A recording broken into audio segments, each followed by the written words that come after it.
Welcome back to the Fiercely Fueled podcast.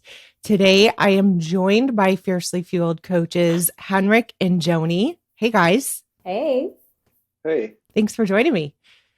So I'm excited to talk about this topic. We're talking about tracking macros, but also alternatives to tracking macros, which a lot of people ask about. So we're going to dive into like what is tracking macros, what are macros for those that don't know, and then who it makes the most sense for, as well as then who it doesn't make sense for and what are the alternatives to doing that, which I feel like a lot of people are aware and have heard of tracking macros. It's a really popular way to ensure that you're meeting the right nutritional needs for your goals.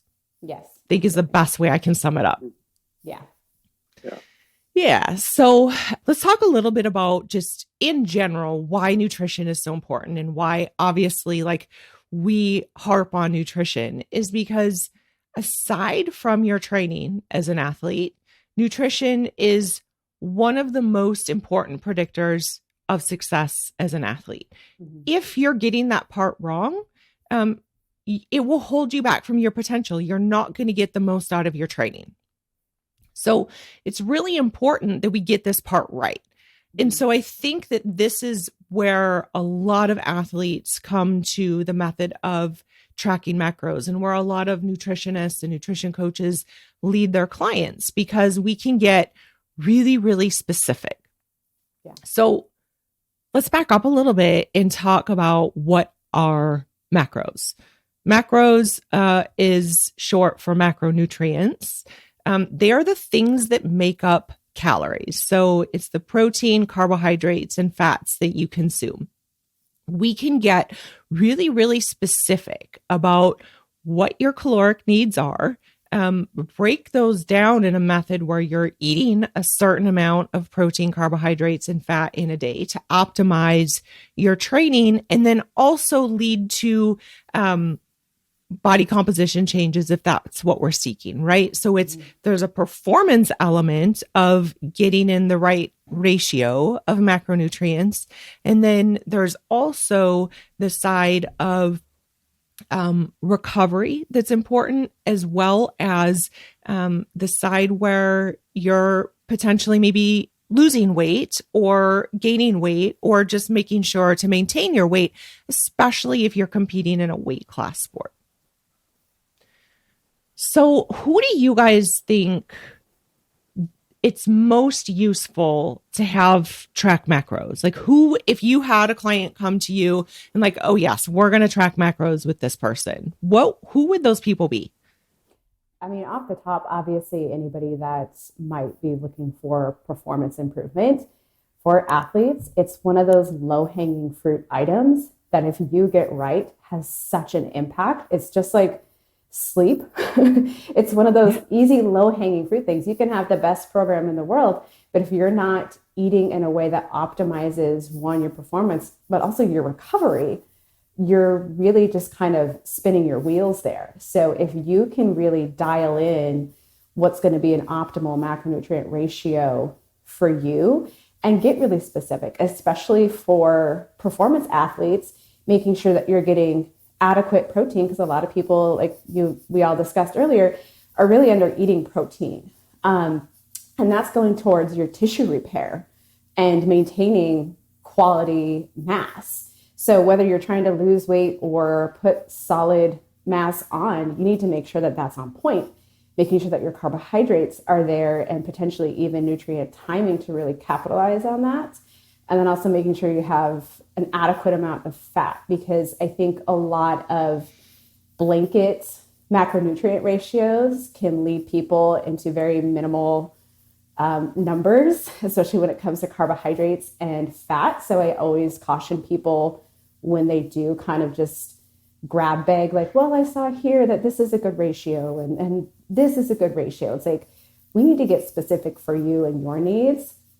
And once that's done, I think people really see that shine through and kind of just really ask themselves, why did I not do this sooner? So definitely off the top is those athletes, even if you're a, garage gym athlete like myself, it's, you're still fueling your body the best you can. And each person has individual needs. There's a fluctuation there. So even if you're not an athlete and you're just trying to optimize your quality of life and how you feel and how you can show up for yourself and those around you, it's an awesome learning experience in terms of what you're actually putting in your body. And, we all know as coaches, we've had so many clients come up and be like, whoa, I didn't realize I wasn't actually eating that much protein, or I'm eating way more fat than I thought and hardly any carbs. And it's like, that learning experience can be really invaluable, even to just the average gym goer.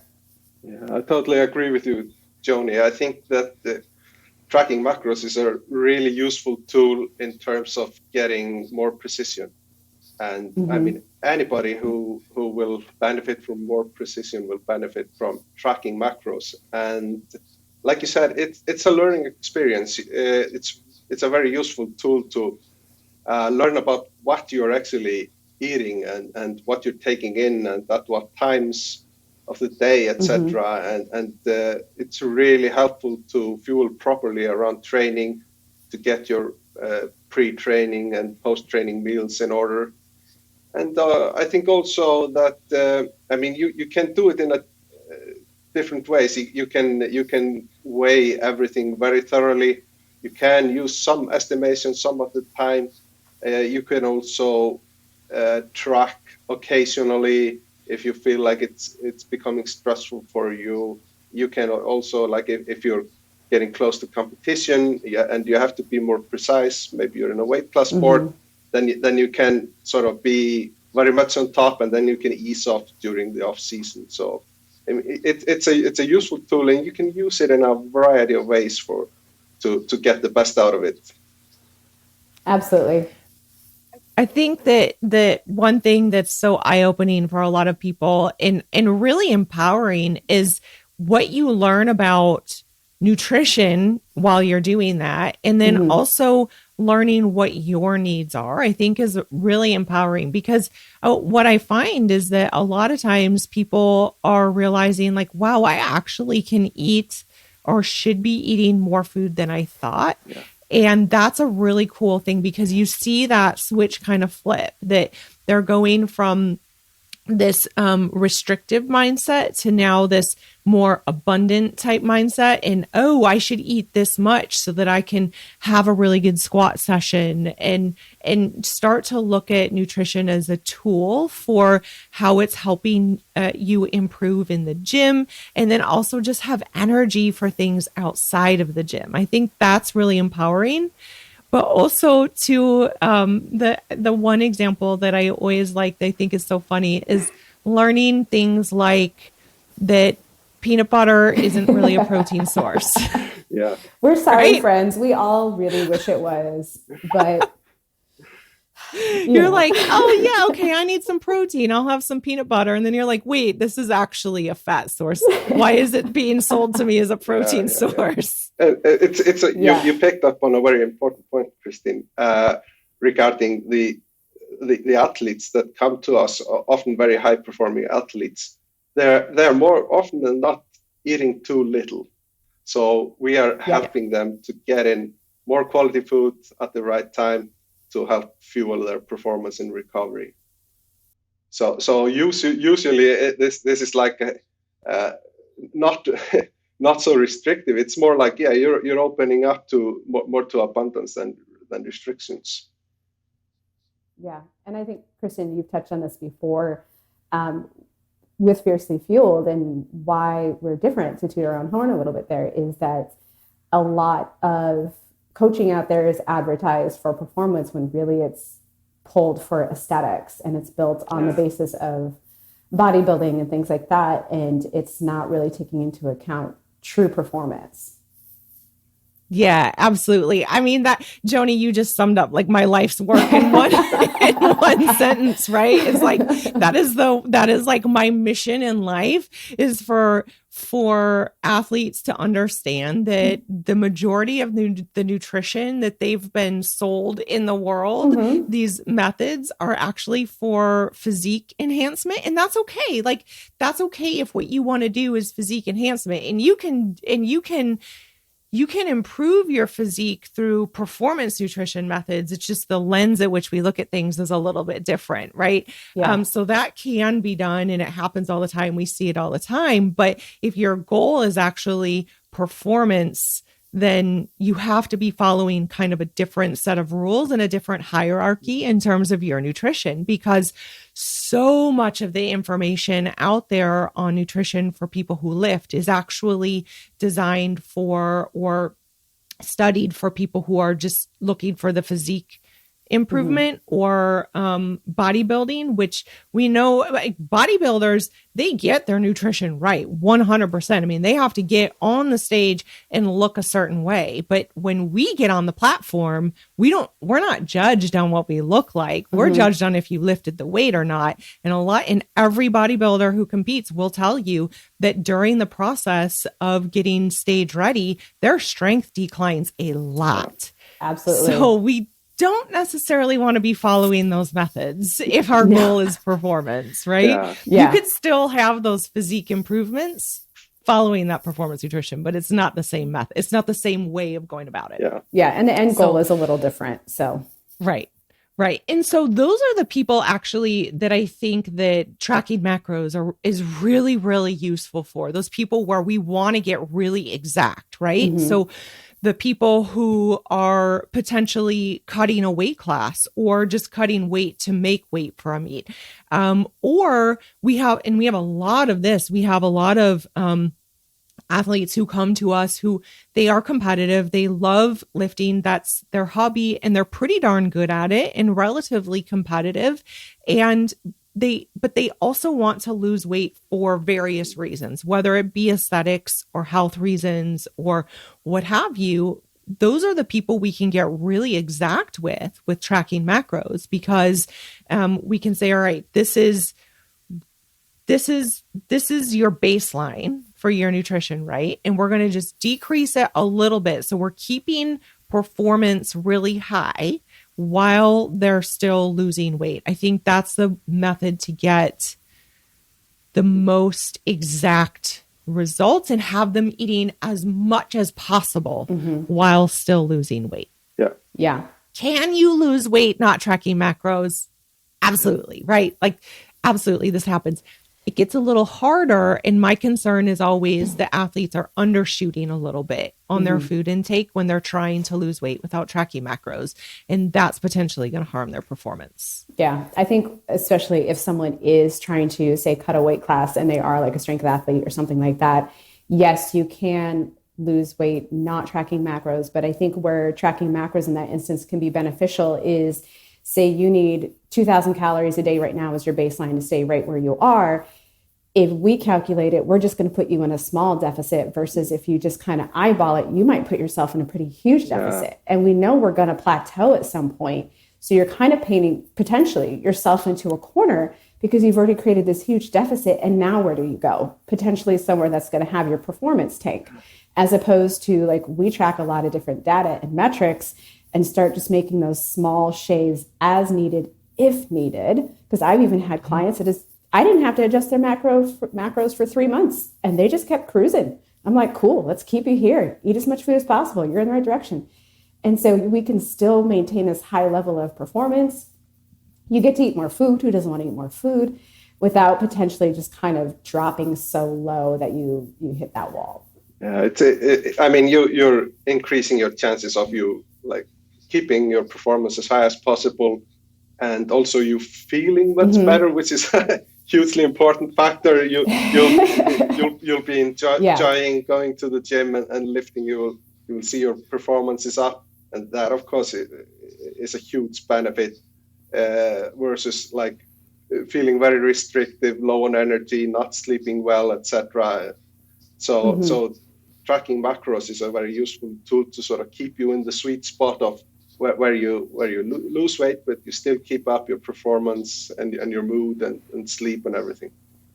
Yeah, because especially if those things tank, I mean, we aren't, none of us, I don't know anyone who is just only a lifter, right? Like we don't exist as only a lifter. Like we have work and family obligations and other priorities in life where we have to be functioning well for those as well. And so if we can keep people where life is still feeling good while they're losing weight and keeping that that drive high during training is really important, because it gets really difficult as time goes on with your training if you're just not feeling like you have the energy, or you feel like it's just a fight every day and you leave the gym feeling really depleted, right? Like that's difficult to get through on a long-term basis. And so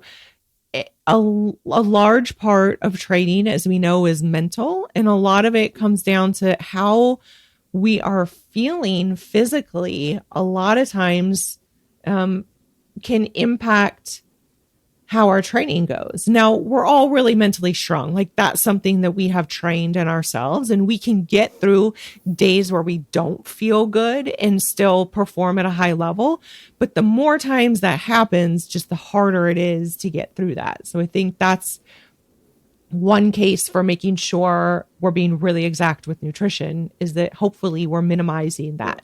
Yeah. And I think, I know all three of us here are powerlifters, and we have a lot of clients who are powerlifters. The peaking process is not always a pleasant one, and so you're going through peak week and you're that close to the meet and your soul just kind of hurts. Like making sure your nutrition is on point is going to really help you hopefully be a better person to those around you. And then just, feel better too. So I think that even though it's a small snippet in time, I think that can often get overlooked too, nutrition wise, because fatigue is already really high. If you've accumulated a lot of fatigue and things, making sure your nutrition is on point is going to really help your, body recover, get that super compensation going and things like that. So I think that's, a really important moment in time. You've invested so much as a lifter, and this is where you really, the work's been done. So make sure your body can recover and prepare absolutely. for that. You don't want to leave that on the table after everything you put into it. Yeah, agreed. Well, let's talk about some alternatives to tracking macros, though, because there are definitely times where people come to us and they're like, hey, can we do this without tracking macros? I don't want to do that. Or maybe we will identify as a coach, like, hey, you know what? Actually, maybe tracking macros isn't the best method for you. Let's try something else. So what do you guys use in those instances instead of tracking macros? And who do you feel like best fits those other methods? I think Hinrik and I both agree using your handy hand measuring guide, because it is, I have mine through Precision Nutrition. Hinrik, you have WAG, right? Yeah. So, and this is adjusted for, if you can't see the video, it's just basically your hand is your portion guide. And then making sure that you're using that at each meal. So because, depending on your height, I'm 5'2"-ish. So my hands probably aren't going to be as large as a 6'2"-ish person. So my palm is going to be a serving of protein. So that'll vary anywhere from 3 to 4 ounces or 20 to 30 grams of protein. My clenched fist is going to be a serving of vegetables. Yes, you need to eat your vegetables. And then a cupped hand is going to be a serving of carbohydrates. And if you're a larger individual, or maybe use 2 cupped hands, depending on where you're at. And then your thumb is a half a serving to a serving of healthy fats. So it's really easy to get that measuring guide there. And anytime someone's not wanting to track macros, I always encourage them to start their plate building with protein first. Find your lean protein source first. So that way that's taken care of. And it's a really satiating macronutrient. And then get your veggies in there, because I feel like veggies are often an afterthought for people. And then get your carbohydrates in there. And then look, if your lean meat already has like olive oil or something on it, I would probably categorize that as your healthy serving of fat. And I kind of tell them to do fat last, just in case whatever they have prepared or cooked there already contains a healthy fat, whether it's, like some nuts or things like that. For that instance, individuals that it may not be suitable for, first and foremost, if somebody's ever had a history or struggled with disordered eating or a history of eating disorders, it's usually not a good fit to be that hypervigilant on your food and having that be a all-consuming thought again. So if you're not in a place mentally where that's healthy for you, then absolutely. Right. And those people, same with tracking macros, right? Yeah. Like some people become obsessive with tracking macros, and that's leading into some disordered eating thoughts and behaviors that we want to avoid. So like those people, we don't want tracking macros, and we probably don't want them using that hand method either. Yeah. More fluid eating there. And then some people are just busy, and they can be on. I have several clients that don't track macros, and they're very honest with like, I don't want to do that. Either they've done it in the past and it just like, it's something they couldn't do. And if you can't do it and feel like you're successful at it, it's very frustrating. And then they're just like, forget it all. So if they can be honest with themselves and be like, hey, that's just not something that fits me in my life. But I still want to be mindful of what I'm eating.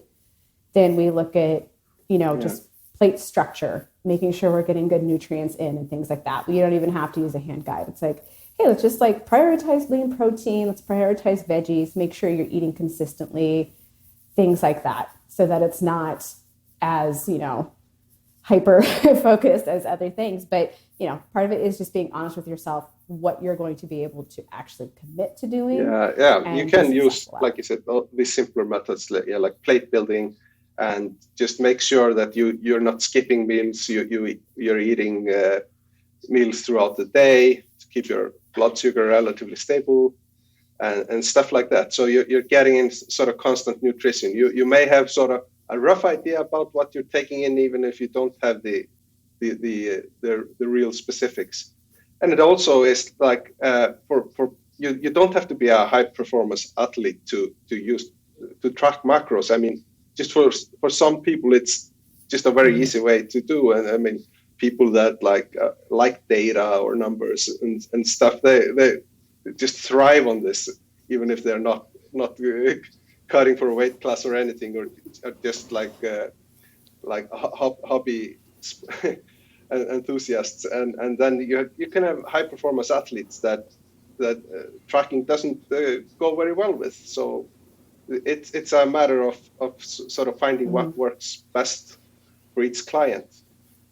And you don't want the tracking to be like a real extra stressor in their life. I mean, if it's if the cons outweigh the pros, then don't do it. Then we resort to something else. Right. I will say that learning to track macros is a bit cumbersome, right?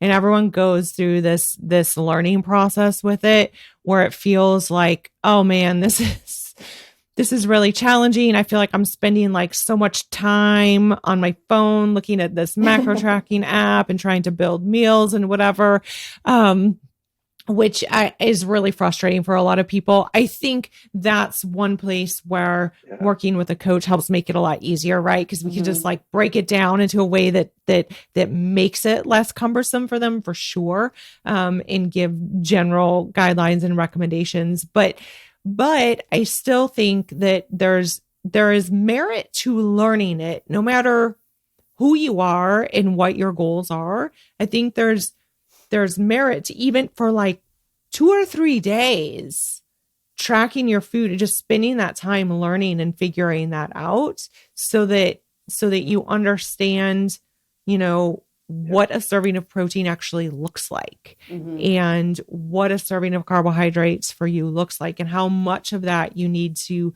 be eating. So then if you want to move down the road to something like, just kind of the plate method of tracking your food, or I wouldn't even say tracking your food at that point, just like kind of mentally tracking your food.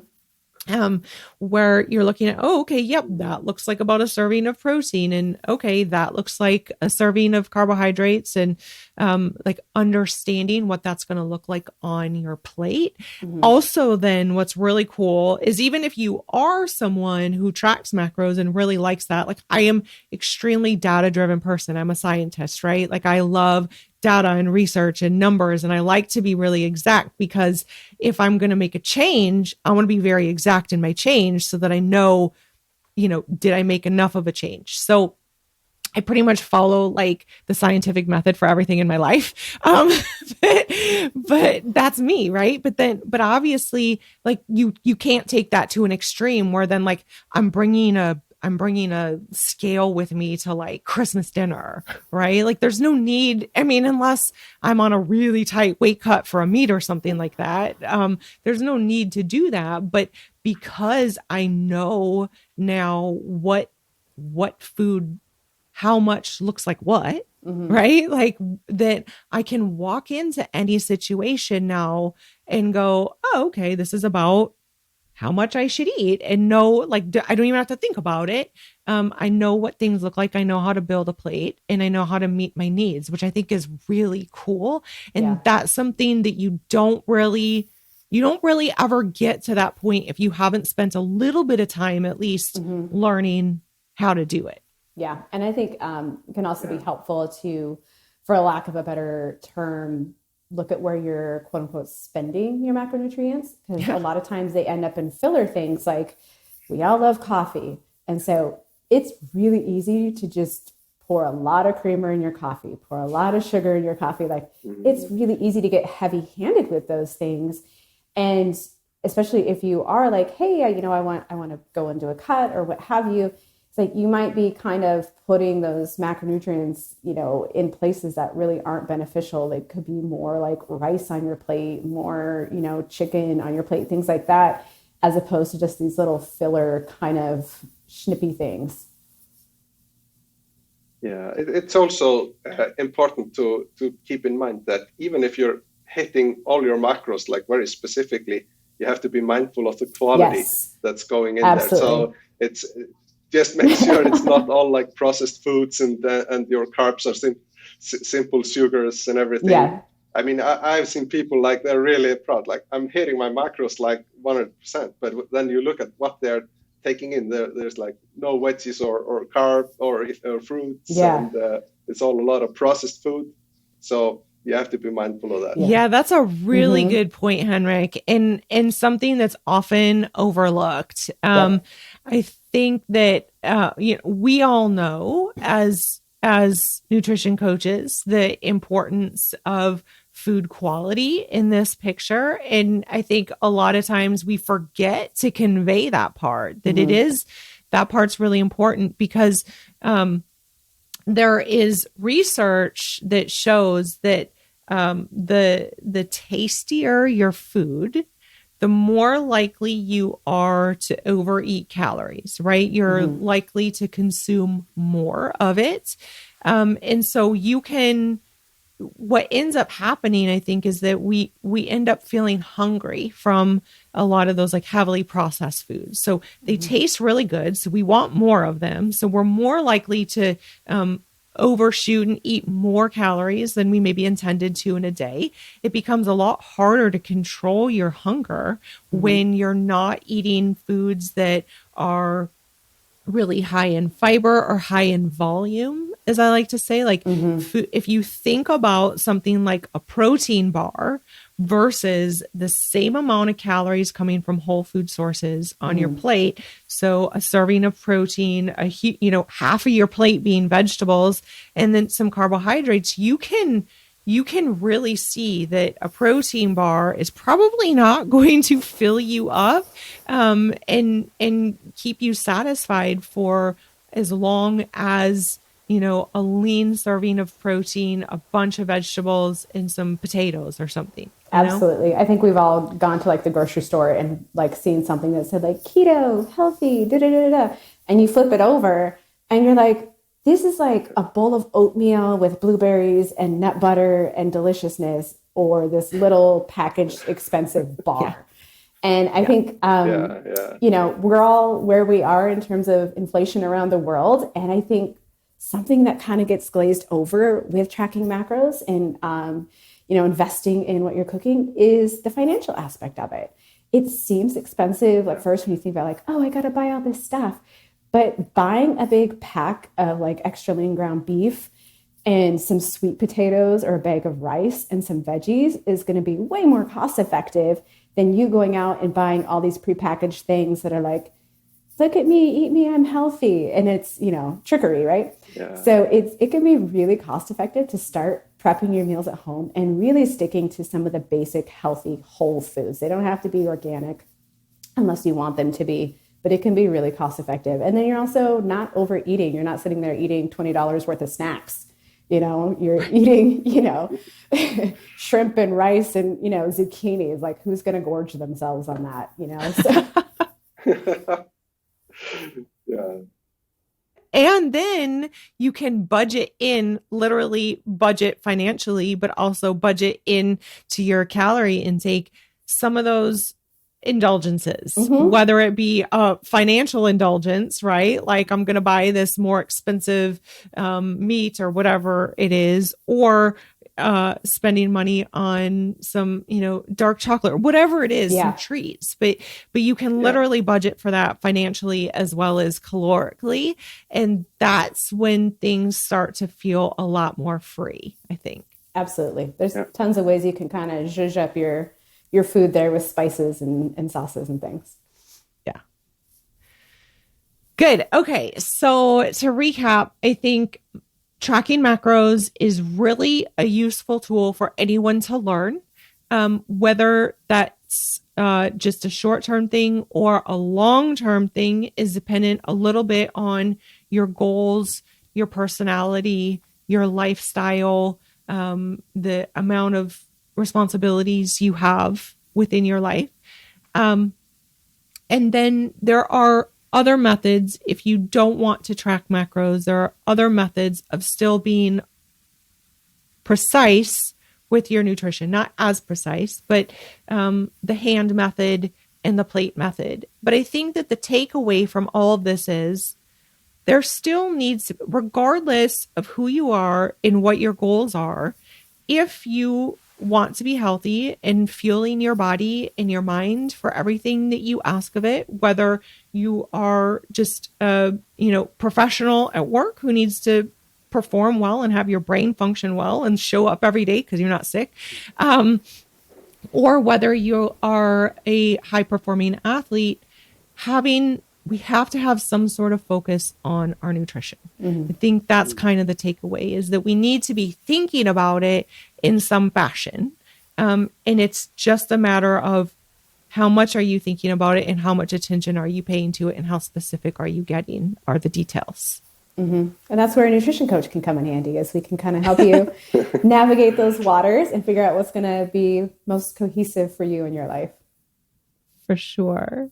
Yeah, that's one way of fast forwarding into this stuff. Right? Get someone to help you, and so you don't